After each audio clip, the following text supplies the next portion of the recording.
देखिए, बड़े बड़ाई ना करें और बड़े ना बोले बोल, हीरा किससे कब कहे लाख टका मेरा मोल। जब सूरज निकलता है तो किसी को बता के नहीं निकलता कि हम निकल रहे हैं। उसी प्रकार 2022 में जब बहन कुमारी मायावती की बसपा सरकार उत्तर प्रदेश में बनेगी तो उनका परचम जो है वो दिल्ली ही नहीं, भारत ही नहीं, पूरी दुनिया में लहराएगा। तो जो लोग कहते हैं कि बहन जी शांत हैं, तो समुंदर शांत ऊपर से कितना भी दिखता हो, परंतु अंदर उसमें उतनी गहराई होती है। क्या समीकरण बनाओगे इस बार? समीकरण बसपा अकेले अपने बलबूते पे इलेक्शन लड़ेगी और जितना वोट परसेंटेज हमें पिछली बार एमपी लोकसभा में मिला है, अगर उससे हमें 0.25% या 1% या 2% भी अगर हम फालतू ले गए तो हम इस बार उत्तर प्रदेश में बहुजन समाज पार्टी की पूर्ण बहुमत से सरकार बनाएंगे। कुछ लोग कह रहे हैं, लिख रहे हैं कि ब्राह्मण वर्सेस दलित होने वाला है, कितनी सच्चाई है इसमें? नहीं, देखिए, जो ये लोग कहते हैं कि ब्राह्मण वर्सेस दलित होने वाला है, वो सारे के सारे फूट डालो और शासन करो की नीति की जो पॉलिसी है उस पर विश्वास करते हैं। हमारा ब्राह्मणों से कोई द्वेष नहीं है, हमारा मुस्लिमों से कोई द्वेष नहीं है। हमारा जो नारा है, हमारा सत्ता का नारा है और हमारा प्रशासन का नारा है, हमारा राजनीति का नारा है। लेकिन अगर आप कहो कि जाति द्वेष बसपा जो ब्राह्मण वर्सेस दलित है, तो नहीं, क्योंकि बहुजन समाज पार्टी को मुस्लिम भी सपोर्ट करेगा, बहुजन समाज पार्टी को क्षत्रिय भी सपोर्ट करेगा, बहुजन समाज पार्टी को वैश्य भी सपोर्ट करेगा, बहुजन समाज पार्टी को ब्राह्मण भी सपोर्ट करेगा, और वो हर गरीब जो शासन प्रशासन से त्रस्त है वो बहुजन समाज पार्टी को उत्तर प्रदेश में आज स्पष्ट रूप से बहुमत की तरफ ले जाने के लिए सपोर्ट कर रहा है। क्या 2007 वाला बहन जी कार्ड खेलेंगे? देखिए, जो 2007 की जब आप बात करते हो कि सोशल इंजीनियरिंग की, और क्या वो कार्ड खेलेंगे? गजेंद्र जी, ये कार्ड नहीं है, ये विचारधारा है, संविधान को चलाने की विचारधारा है। और जब हम जीत जाते हैं तो ये सोशल इंजीनियरिंग की बात करते हैं, और जब हम सत्ता में नहीं आते तो ये कहते हैं कि हमारा वोट बैंक खिसक गया। जबकि मैं आपको बताना चाहता हूँ कि बहुजन समाज पार्टी का वोट परसेंटेज अब की बार जो चुनाव हुए, पंचायती चुनाव हुए, उसमें भी बढ़ा, लोकसभा में भी बढ़ा, विधानसभा में बढ़ा। वो बात दूसरी है कि लोकसभा में वोट परसेंटेज बढ़ने के बावजूद हम 10 नंबर पर रहे, लेकिन उस 10 नंबर का भी मैं आपको बता दूं कि 0 से 10 नंबर पहुंचना 100 गुना तरक्की है, 100 गुना का उसमें जो फायदा हुआ है, और 100 गुना अगर आपके यहाँ विधानसभा में ले आए तो हम कल बदल देंगे, हम आज बदल देंगे, उत्तर प्रदेश का पूरा इतिहास बदल देंगे। लेकिन लोग तो कह रहे हैं कि बहन जी बीजेपी से गठबंधन कर सकते हैं अगर सीटों की कम बढ़ती कुछ हुआ तो। अगर देखिए, शेर का भाई बगेरा, एक कुद्दन और दूसरा तेरा। जो लोग हमें कहते हैं कि हम बीजेपी से गठबंधन कर लेंगे, हमारे लिए साहब काशीराम जी की विचारधारा वाले व्यक्ति हैं, जो कहते थे काला नाग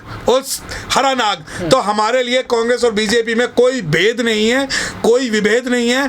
भारत के अंदर सबसे ज्यादा अत्याचार अगर किसी ने किया है वो कांग्रेस पार्टी ने किया है। भारत के अंदर अगर रिजर्वेशन का सबसे ज्यादा स्पॉइल किया है वो कांग्रेस पार्टी ने किया है। तो अगर वो लोग ये सोचते हैं कि बहुजन समाज पार्टी का वोट बैंक कांग्रेस के लिए हम छोड़ दें, तो कांग्रेस को जिस प्रकार 1984 में उदय होने के बाद हमने कांग्रेस पूरे भारत से मिटा दी, मैं आपको यकीन के साथ कह सकता हूं, उसी प्रकार हम उत्तर प्रदेश से भाजपा को भी मिटाएंगे। बीजेपी ने कुछ नहीं किया, भाजपा को मिटाएंगे।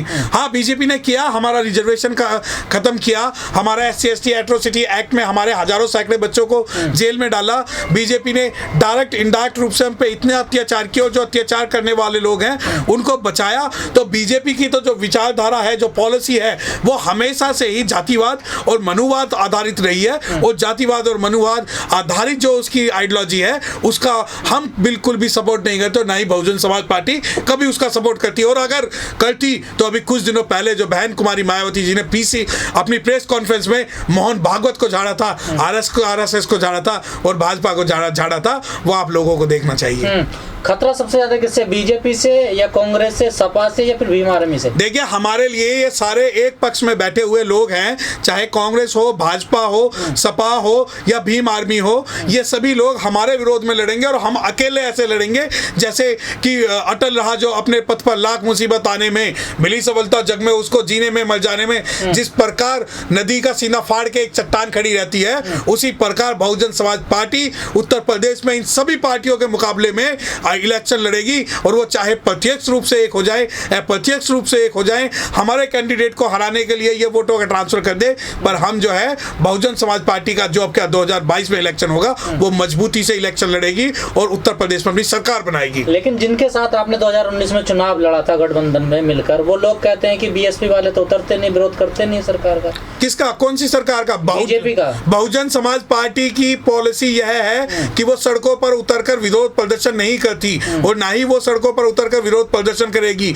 बहुजन समाज पार्टी को अगर किसका विरोध करना होगा तो आप पार्लियामेंट में जाकर देखिए, पार्लियामेंट में जो हमारे बहुजन समाज पार्टी के 10 शेर हैं वो लोग, और राज्यसभा के अंदर जो शेर हैं वो सारे के सारे विरोध करते हैं। और अगर आप सोचते हो कि बहुजन समाज पार्टी का युवा सड़कों पर आए और फिर वो जेल चला जाए, उसके ऊपर मुकदमे लग जाए और उसका कैरियर स्पॉइल हो जाए, तो वो नहीं होगा। क्योंकि अगर ये हम राजनीति जो करते हैं, हम सड़कों की राजनीति नहीं करते। लेकिन सर कई बार सोशल मीडिया पर लोग जो मिलते हैं हमसे कहते भी हैं जी कि चंद्रशेखर जो आजाद है ठीक है, वो भीम आर्मी चलाए, संगठन चलाए, लेकिन वोट तो हम बीएसपी को ही देंगे। कितनी सच्चाई है इसमें? देखिए, उत्तर प्रदेश के अंदर जो बहुजन समाज के लोग हैं, जो कैडर वोट बैंक है, वो कल भी बहुजन समाज पार्टी के साथ था, आज भी बहुजन समाज पार्टी के साथ है और कल भी बहुजन समाज पार्टी के साथ रहेगा।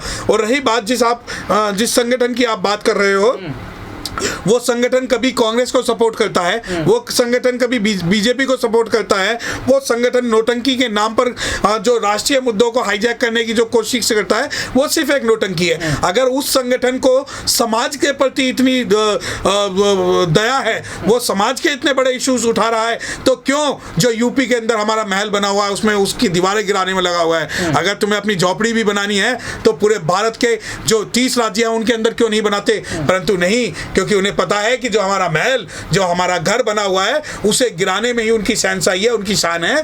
तो हमारा जो उनसे जो लेना देना है वो कुछ नहीं है। और अगर भीम आर्मी खुला समर्थन करे आपको चुनाव से कुछ टाइम पहले, तो लोगे समर्थन?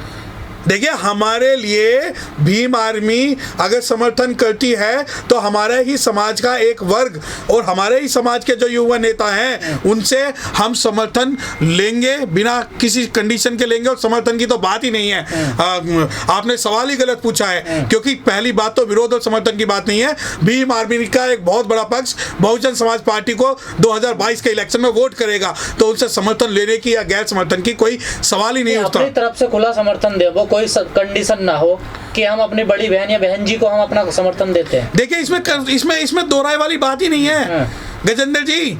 वो हमें समर्थन करेंगे क्योंकि भीम आर्मी के अंदर जो हमारे यूथ हैं, खबरें आ रही हैं अंदर से। नहीं देखिए, अगर सपा से गठबंधन भीम आर्मी का नहीं होता है तो उनके पास एक ही रास्ता है। देखिए, जिस आप संगठन की नाम ले रहे हैं, वो संगठन पाला पोसा जो है वो कांग्रेस के द्वारा गया है, उसे बीजेपी आगे बढ़ा रही है और उसमें जो खाद पानी डाला जा रहा है वो सपा के द्वारा डाला जा रहा है। परंतु उस संगठन का जो मूल उद्देश्य है वो, अगर भीम आर्मी के जितने भी बहुजन लीडर्स हैं, जो भी बहुजन युवा कार्यकर्ता हैं, मैं आपको बताना चाहता हूँ गजेंद्र जी, आपके चैनल के माध्यम से आप इसे कहीं लिख के रख लेना कि भीम आर्मी के युवा कार्यकर्ता जो बहुजन समाज को बनाने में अपना योगदान देंगे, वो सभी बहुजन समाज पार्टी को वोट करेंगे। उनका मुखिया चाहे कांग्रेस को सपोर्ट करे, भाजपा को सपोर्ट करे, समाजवादी पार्टी को सपोर्ट करे, जनता दल को सपोर्ट करे या किसी को भी करे, क्योंकि उसके मुखिया की और युवाओं की दोनों की सोच में अंतर है। क्योंकि उनके युवा आज फेसबुक पर और व्हाट्सएप पे डालने लगे हैं कि उन्हें स्कॉर्पियो और फॉर्च्यूनर की राजनीति नहीं चाहिए, उन्हें साहब काशीराम जी की राजनीति चाहिए, उन्हें धरती की और धरातल की राजनीति चाहिए। और उनकी जो मुख्यमंत्री है वो बहन कुमारी मायावती है उत्तर प्रदेश के अंदर, और कोई नहीं। सर, पिछले 8 महीने से देश भर में किसान आंदोलन चल रहा है और उसके एक चर्चित चेहरे हैं राकेश टिकैत। उन्होंने कई बार बहन जी का नाम लिया, उन्होंने कहा, उनकी तारीफ भी करी है। क्या समझा जाए, किसान भी आ रहा है क्या बसपा की तरफ, या कोई साठगांठ चल रही, कोई बातचीत चल रही राकेश टिकैत जी से? देखिए, राकेश टिकैत जी से मैं बसपा का ऑफिशियल प्रवक्ता नहीं हूँ, परंतु जितनी मेरी राजनीतिक समझ है, मैं राजनीतिक समझ के हिसाब से आपको एक बात बता देता हूँ कि उत्तर प्रदेश का पूरा किसान फसल के मामले में, गन्ना मूल्य के मामले में, एमएसपी के मामले में और कृषि पॉलिसी के मामले में बहुजन समाज पार्टी के साथ था, है और रहेगा। और जब आप बात करते हो किसान नेता राकेश टिकैत की, तो किसान नेता राकेश टिकैत जो है वो किसानों की भाषा बोलते हैं, जो किसान उन्हें बोलते हैं वो आगे जाती है। तो ये राकेश टिकैत की आवाज़ नहीं है, उत्तर प्रदेश के अंदर किसानों की आवाज़ है कि अब की बारी बहन जी उत्तर प्रदेश में सरकार बनाएंगी और जो भी जो एग्रीकल्चर लॉज है उनमें अमेंडमेंट करेगी। पर लेकिन किसानों की जाति भी होती है ना, जातिवाद भी बहुत फैक्ट करता है यूपी में। देखिए जातिवाद तो पूरे भारत में फैक्टर है, और अगर आप किसान की जाति की बात करते हैं तो हमारे लोग किसान कम बंधुआ मजदूर ज़्यादा हैं। हमारे लोग किसान कम बंधुआ मजदूर ज़्यादा हैं, लेकिन उसके बावजूद भी वो किसान आंदोलन में कंधे से कंधा मिलाकर खड़े हुए हैं। वो लोग जो बंधुआ मजदूर हैं, वो लोग जिनके ऊपर लाखों का कर्जा है, वो लोग जो भूमिहीन हैं, वो लोग जो जिन्हें ज़मीन से आज भी बेगारी करते हैं, वो लोग जिन्हें ज़मीन से बेदखल कर दिया गया है, वो सभी लोग कहीं ना कहीं किसान हैं। और उस किसानी का बहुत बड़ा जो हिस्सा है बहुजन समाज पार्टी के साथ कई है। चैनल चला रहे हैं कि बहन जी का ये आखिरी चुनाव, अगर इसमें मुख्यमंत्री बन जाते ठीक है, नहीं ये लास्ट चुनाव है बहन जी।